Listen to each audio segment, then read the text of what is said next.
오늘 저는 여러분들과 함께 하느님이 크게 계신 곳 어디일까? 도대체 우리가 하느님을 어디서 크게 만날 수 있을까? 이런 주제로 함께 나누고 싶습니다. 자, 먼저 우리 안에 떠오르는 게 무엇일까요? 우선 장소를 떠올리진 않았나요? 예를 들면 예배당, 성당, 어떤 기도실. 그러면서 특별히 그건 하느님을 모시는 곳이니까. 그러면서 어떤 경건한 장소를 생각할 수도 있지 않을까.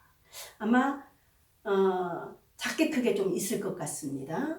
또는 성지, 그런 곳, 좀 거룩하다고 생각하는, 예를 들면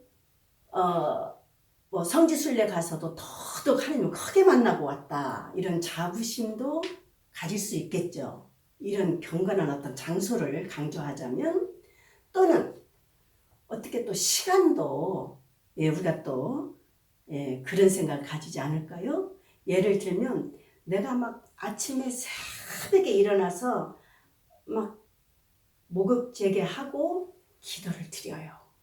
그럼 나는 그게 정말 하느님을 깊게 만나는 거룩한 시간이에요.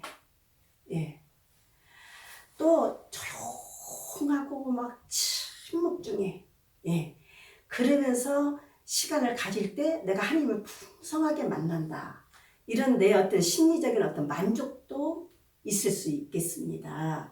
우리는 시공간을 떠나서 존재할 수 없습니다. 우리 인간은. 그렇기 때문에 이 시간과 공간은 정말 중요한데 하느님도 그렇게 묶어서 생각하기 쉬워요. 우리 인간은. 또 그렇게 찾으려고 하는 우리 기본이 있고요. 우리가 시공간을 떠나서는 존재할 수가 없기 때문에 자연스러운 어떤 현상이 아닐까, 이런 생각도 듭니다. 또는 어떤 인물을 통해서도 그런지 모르겠습니다. 우리는 많은 신심을 가지고 있습니다. 정말 하느님 앞에 모범적으로 3분 우리 존경해야 됩니다. 그렇지만 필요 이상의 선을 넘으면 그것도 우리 신앙에 조금 저해가 될 수 있다. 또 이렇게도 할 수가 있어요. 하느님은 선한 사람하고 계셔. 죄는 하느님 앞에 멸망해야 돼.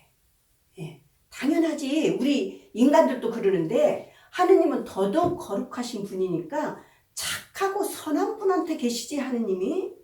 그리고 죄는 아예 하느님 부를 자격도 없어요. 그렇게 우리가 쉽게 이렇게 우리 피부에 와닿는 말들입니다. 이런 말들이 시간과 장소, 인간도 그렇게 구별해야 그러면서 세례 받은 사람을 특별히 하느님은 더 사랑해. 또 그렇지 않은 사람은 하느님보다 좀 먼 차원에 있는 사람일 거야. 우리 너무나 쉽게 이렇게 와닿을 수 있는 말들이 아닐까요? 자, 저는 이런저런 생각이 다 들 수 있겠다. 여기에서 우리가 한 걸음 정말 좀 생각하자. 자, 우리는 이런 것을 따르기 전에 확신해야 할 것이 있습니다. 예수님입니다. 왜 우리는 예수님 통해서 하느님 믿으러 와서조차 우리는 이런 식으로 이제 하느님을 찾는 거예요. 우리는 여기를 먼저 정리해야 할 필요가 있는 것 같습니다. 너무나 당연한 이야기지만 강조하고 싶어요. 지금 몇 가지 예지만 그 밖에도 또 있을 것입니다. 여러 가지가 있겠지만 우리는 하느님이 크게 계신 곳, 만땅으로 계신 곳은 예수님입니다. 예수님은 부활하셨다고 합니다. 이거는 부활 없이는 우리 교회가 없습니다. 확실히 예수님 부활하셨습니다. 그리고 발현도 하셨습니다. 하느님이 크게 계신 곳은 예수님이에요. 제가 초반에 몇 가지 예를 들었는데 그걸 일단 적으셔야 됩니다. 일단은 예수님입니다. 그러면 예수님이 어떻게 하셨길래 하느님이 크게 계셨는가? 여기에 관심이 집중돼야지. 막 거룩한 장소를 찾아다니는 분이 있어요. 제가 알고 있는 어르신은 연세도 많으신데 그 먼 길까지 가셔요. 거기에 하느님이, 거기 가서 기도해야 하는 기도 같고 하느님이 들어주신다 생각을 하는 거예요. 이게 그 할머니만 그러겠습니까? 그래서 우리는 이런 어떤 형식이나 이런 우리 인간의 어떤 그런 그 뭐랄까 시공간에 매이려고 하는 거룩함의 어떤 상징적인 것을 자꾸 등장시켜서 하기보다는 무조건적으로 우리는 오늘 저와 함께하는 우리 회원님들 무조건적으로 예수님으로 이제 그런 걸 좀 거리감을 취하자. 이걸 제가 분명히 강조하면서요.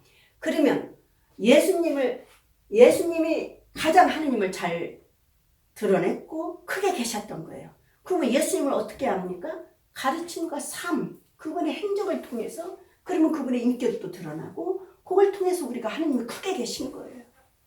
그래서 우리가 사실은 이렇게 예수님의 그 가르침을 듣고 실천하는 것이 기도입니다. 이렇게 하면 이제 장소와 무슨 시간이나 이런 것이 좀 멀어졌을 거예요, 벌써. 예수님의 가르침을 듣고 내가 나름대로 뭐 거룩한 장소 쫓아다닐 것이요. 예수님이 계신 곳, 하느님이 계셔서 거룩한 곳입니다.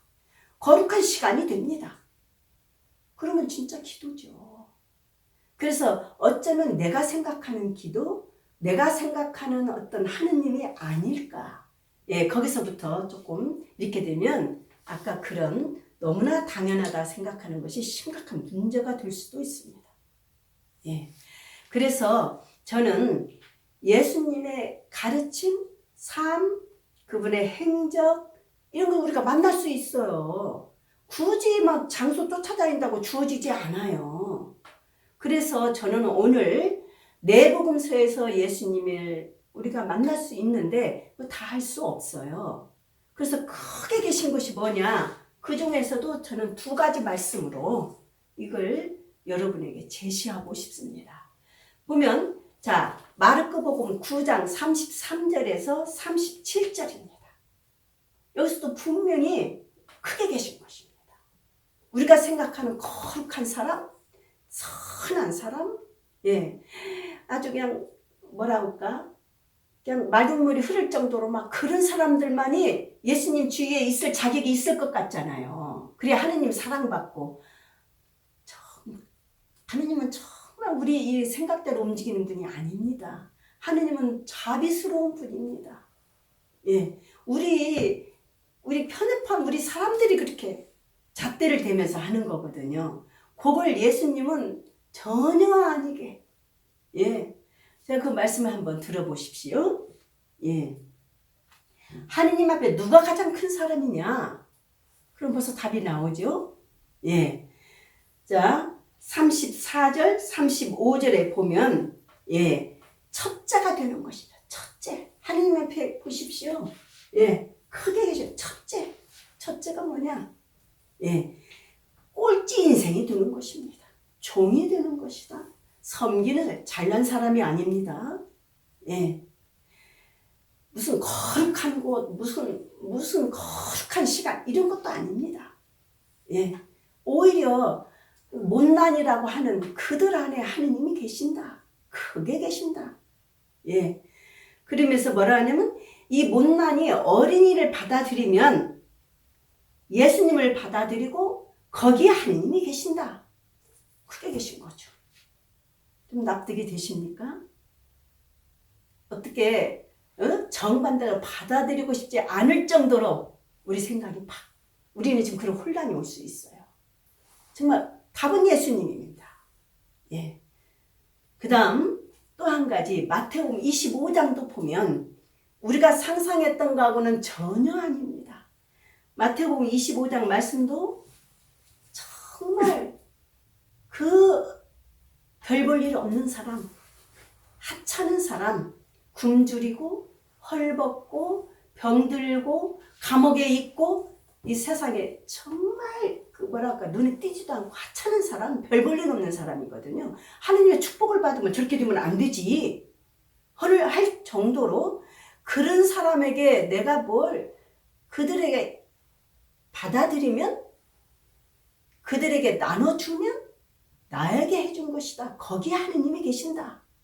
이렇게 말하거든요. 거기서 제가 간단히 한 구절만 좀 간단히 여러분에게 들려드리겠습니다. 정말 우리가 이 좋으신 하느님은 우리 인간의 판단에 가둘 수 없습니다. 이건 자비스러운 하느님이기 때문에 우리 인간의 생각을 엄청 뛰어넘거든요. 자, 마태복음 25장에 정말 하느님 대전에 내가 놓을 수 있는 자격이 거기에 있어요. 그렇게 하느님이 크게 계신 것입니다. 그 25장의 말씀을 보면 하느님께 복을 받는 것입니다. 어떻게? 지금 그 병들었을 때 감옥에 있을 때 이 사람도 절대 의인이 아닙니다. 세상에서. 그런데 그들과 함께 해주면 하느님 앞에 의인이 됩니다. 의로운 사람이 되는 거예요. 축복받은 사람이 되고 거기에 뭐가 있냐면 하느님은 바로 나에게 해준 것이다. 거기에 하느님이 크게 계신 거예요. 그래서 오늘 우리가 신앙생활 하면서 참 아주 늘상 우리가 생각했던 것이 많이 뒤바뀌어야 하지 않을까. 그 답은 예수님인데 예수님은 우리에게 하느님을 이렇게 크게 계신 곳을 제시했거든요.